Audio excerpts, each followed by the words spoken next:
원피스 1082화의 제목은 가지러 가자입니다. 그리고 이 말을 한 인물은 크로스길드의 리더 버기이며 버기가 찾고자 하는 것은 원피스입니다. 그렇기에 1082화는 버기가 본격적으로 해적 레이스에 참전하는 화라고 볼 수 있습니다. 그리고 1082화의 표지 연재를 살펴보면 초파가 제우스를 솜사탕으로 착각하여 제우스를 물어뜯고 있는 장면이 그려져 있습니다. 그렇기에 빅맘의 생존 여부와는 상관없이 제우스는 살아있다는 것이 다시 한번 확정되었으며 나미의 전력이 한층 강화되었다고 볼 수 있습니다. 그리고 초파가 제우스를 물어뜯고 있는데 제우스가 아무런 저항을 하지 않는 것을 보면 밀지모자 일당의 서열은 짬순이라고 주장해볼 수 있습니다. 물론 밀지모자 일당은 루피를 제외하면 수평적인 관계이며 루피도 유사시가 아니라면 모두 친구같이 지내기에 밀지모자 일당에는 서열이라는 개념이 없을 수도 있습니다. 크로스길드가 결성된 이후 크로스길드는 세간에서 사왕이라고 불리게 되었습니다. 그리고 가장 큰 이유는 미호크, 버기, 크로커다일이 뭉쳤다는 점이지만 크로스길드에서 해군에게 현상금을 걸어버리는 파격적인 행보를 걷는 것 역시 사왕으로 불리게 된 이유 중 하나라고 볼 수 있습니다. 그리고 로쿠규는 크로스길드가 해군에게 현상금을 걸어버리며 세상에 혼란이 찾아왔다고 말하기도 했습니다. 그리고 결국 해군본부 중장 중 한 명인 티본이 민간인에 의하여 사망하는 사건이 발생하게 되었고 세상이 떠들썩해지는 사건이 발생했습니다. 그리고 세계정부에서는 해군의 사기 저하와 민간인들의 테러 조장을 막기 위하여 세간에는 티본 중장이 죽은 이유를 밝히지 않았습니다. 그리고 티본 중장은 매우 정의로운 인물이며 오직 평화만을 생각하는 인물이기에 독자들 역시 큰 충격을 받았습니다. 그리고 해군본부에서 추루와 센고쿠는 티본이 사망한 건에 대하여 이야기를 나누고 있었고 티본이 사망했다는 신문을 읽고 있었습니다. 그리고 센고쿠는 범인은 찾았나? 라고 물었고 추루는 몰라, 범인의 가족이 행복하게 살고 있다는 것 말고는 라고 말합니다. 그리고 센고쿠는 분노하며 말세야 오추루짱, 지켜야 할 시민에게 등을 찔리고 못해 먹겠어 라고 말합니다. 그리고 추루는 해병에게 현상금을 걸면 돈에 혹하는 건 해적만이 아니지, 사건이 일어난 페페 왕국은 연간 1000명 이상의 아사자가 나오니 빈곤과 돈은 사람을 바꾸지 라고 말하며 가난을 견디지 못한 페페 왕국의 시민이 결국 티본을 죽여버리며 현상금을 받아갔을 것이라고 추정합니다. 추루는 침착하게 티본을 죽인 인물을 예상한 이후 범인을 옹호할 생각은 없지만 이걸 노린 거라면 천냥광대를 만만히 봤던 거야 라고 말하며 버기의 위험성을 고평가합니다. 그리고 센고쿠는 시민에게 죽을 공포를 짊으면서 목숨을 걸고 시민을 구할 수 있을까? 크로스길드는 빨리 치지 않으면 해병들의 사기 저하와 해군의 약체화는 피할 수 없겠군 이라고 말하며 크로스길드의 존재만으로 해군이 약해질 수도 있다고 말하며 지금 해군에게 가장 위협되는 세력은 단연코 크로스길드라고 말합니다. 그리고 잠시 후 히나가 나타났고 센고쿠는 히나가 거프와 함께 레벨리 회의에 경비를 섰다는 것을 알았기에 히나에게 오 히나 거프 못 봤냐, 새로운 맛의 전병이 나왔다만 이라고 말하며 거프가 어디 갔는지 물어봅니다. 그리고 히나는 며칠 전에 코비를 구하러 가겠다고 아마 소드와 함께 쿠자쿠도 라고 말하며 거프와 소드, 쿠자쿠가 하치노스 섬으로 향했다고 말합니다. 그리고 센고쿠와 추루는 매우 당황하는 표정을 짓습니다. 그리고 센고쿠는 거프의 둘도 없는 친구이며 추루는 자신의 손녀 쿠자쿠까지 하치노스 섬에 있기에 이들을 구하기 위하여 센고쿠와 추루가 하치노스 섬으로 향할 가능성이 생겼습니다.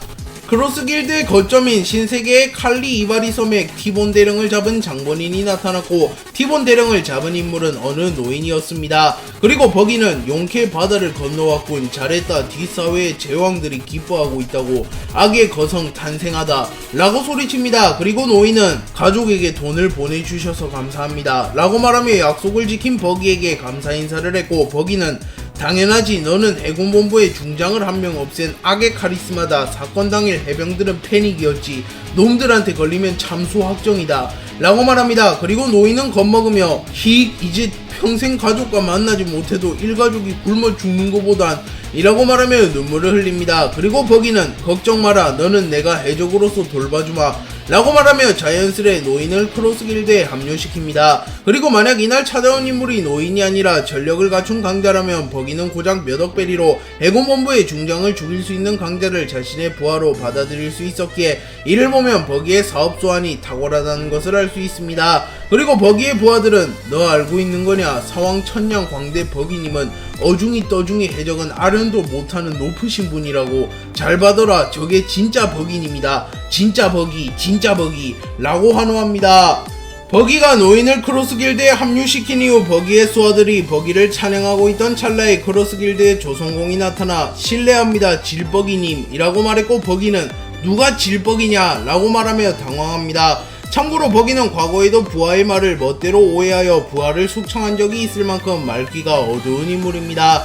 그리고 크로스 길드의 조성공은 완성됐습니다. 크로스 길드의 배가 라고 말했고, 버기는 곧바로 새로운 배를 확인하러 갑니다. 그리고 그 배는 마치 서커스장처럼 화려했으며 뱃머리에는 버기의 얼굴이 박혀 있었습니다. 그렇게 이 배는 누가 봐도 버기의 배이며 크로스 길드의 수장이 버기임을 다시 한번 증명하는 배라고 볼 수 있습니다. 하지만 크로스 길드의 진짜 실세들은 크로코다일과 미호크였고, 크로코다일과 미호크가 이런 배를 탈 리가 없을 거라고 생각한 버기는 배를 보자마자 매우 당황하였고, 버기의 안 좋은 예감대로 곧바로 크로코다일과 미호크가 나타났고, 크로코다일과 미호크는 왜 우리가 이런 배에 타야 하는 거냐? 회의실로 와라 라고 말하며 버기를 호출합니다. 그리고 버기, 크로코다일, 미호크와는 달리 크로스 길드의 선원들의 반응은 매우 좋았고 새로운 배를 최고의 배라고 칭합니다. 크로코다일과 미호크는 버기를 회의실로 호출한 이후 버기를 흠신 두들겨 팬 이후 버기를 공중에 매달아 놓습니다. 그리고 버기는 만신창이가 되어 있었고, 일부 독자들은 이건 회의실이 아니라 범죄도시에 나오는 진실의 방이라고 말하며 버기를 동정합니다. 크로코다일은 크로스 길드의 세간의 인식은 상승 중이다. 해군도 슬슬 이 위협을 깨닫기 시작했겠지. 우리의 유토피아는 어떠한 위협에도 흔들리지 않는 군사국가다. 그걸 위해 필요한 건 이라고 말했고, 미호크는 압도적인 힘이겠군 이라고 말합니다. 그렇기에 크로코다일과 미호크의 목적이 안정적인 유토피아를 건설하는 것임을 알 수 있습니다. 하지만 버기는 아니야, 이건 내가 원한 인생은 이런 게 아니야 라고 생각한 뒤 크로코다일과 미호크의 대화에 끼어들며 그 말씀 말인데요, 이제 나를 죽이든 말든 마음대로 해도 되지만 너희 그러고도 해적이냐? 그런 어중간한 건 바라고 자빠졌어 라고 말합니다. 그리고 미호크는 놀라며 뭐냐? 자포자기냐? 라고 말합니다. 버기는 크로코다일과 미호크의 대화에 끼어들며 유토피아를 건설하는 건 진정한 해적이 아니라고 말한 뒤 그냥 솔직하게 말하지, 들었잖아, 지금 세간에선 빨간머리가 움직이기 시작했다고. 그 녀석도 나도 해적왕의 배에 탔었지만 라프텔에는 사정이 있어서 가본 적이 없어. 너희 옛날에는 뭐가 되고 싶었지? 나는 옆에 있던 샹크스가 너무 유망해서 꿈같은 건 진작에 버렸어 라고 말하며 자신과 샹크스의 과거에 대하여 말하기 시작합니다. 그리고 버기와 샹크스의 과거의 상이 시작되었고, 시점은 24년 전 골드로저의 공개 처형식으로 화면이 전환됩니다. 그리고 버기는 네가 말했잖아 샹크스, 라프텔은 언젠가 자신의 배로 간다고 라고 말합니다. 실제로 샹크스는 로저에게 언젠가 자신들의 배로 라프텔에 가겠다고 말했습니다. 하지만 샹크스는 마음이 바뀌었어, 지금은 딱히 그럴 생각은 없달까 라고 말하며 해적왕이 되겠다는 목표를 버렸다고 말합니다. 그리고 버기는 매우 당황하며 내가 잘못 봤어 샹크스, 차세대의 왕은 네가 아니었냐고 라고 생각하며 야망을 버린 샹크스를 보며 매우 실망합니다. 그리고 샹크스가 버기에게 나랑 같이 가자 버기 라고 말하자 버기는 야망을 버린 샹크스와 같이 갈 수는 없었기에 너 같은 놈의 부하는 질색이라고 멍청아, 얼간이 너 잊진 않았겠지. 내 보물지도를 잃어버린 거 아직 용서 안 했어. 다음에 만날 때는 우린 적이야 라고 말하며 도망갑니다. 하지만 버기의 속마음은 샹크스가 로저의 뒤를 잇기를 원했던 것이었으며 샹크스를 왕으로 만들고자 했던 것이었습니다. 버기는 샹크스와의 과거를 떠올린 이후 그 샹크스가 움직였잖아, 대체 뭐야 이제 와서. 나도 운으로 사고로 지금은 어깨를 나란히 하게 됐다. 그렇다면 내가 해적왕이 되고 싶어. 힘, 부 전부 손에 들어와 가지러 가자고, 이 세상의 보물의 정점 이라고 말합니다. 하지만 크로코다일은 자리가 사람을 만든다곤 하지만 이 정도로 주제를 넘을 수 있다니, 아무 계획도 준비도 없이 해적은 비즈니스라고 라고 말하며 여전히 자신은 해적왕이 되고 싶진 않다고 말합니다. 그리고 미호크는 니놈의 이빨림에 우리가 넘어갈 거라고 생각했나? 빨간머리, 검은 수염, 밀짚모자, 전원과 싸우기라도 하라는 거냐?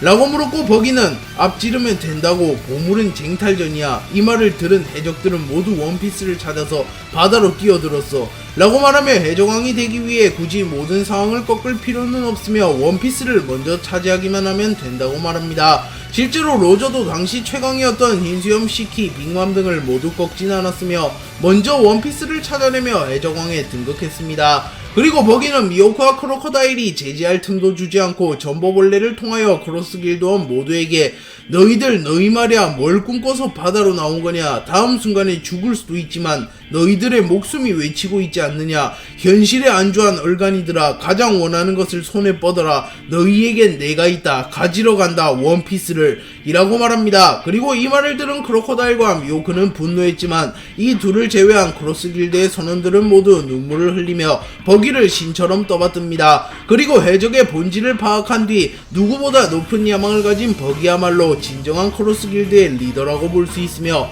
바다의 황제 사왕이라고 볼 수 있습니다.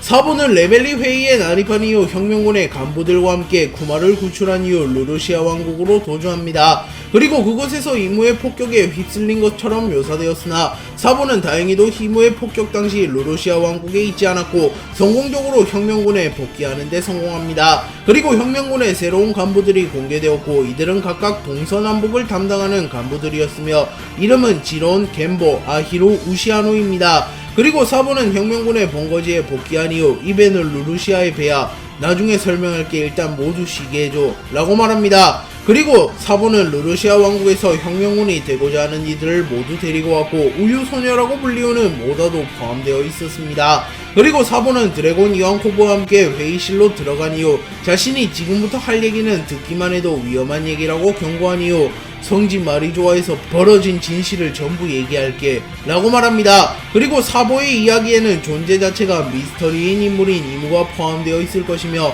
드래곤이 이무의 정체를 아는 순간 혁명군과 세계정부의 전쟁이 본격적으로 시작될 것으로 추정됩니다.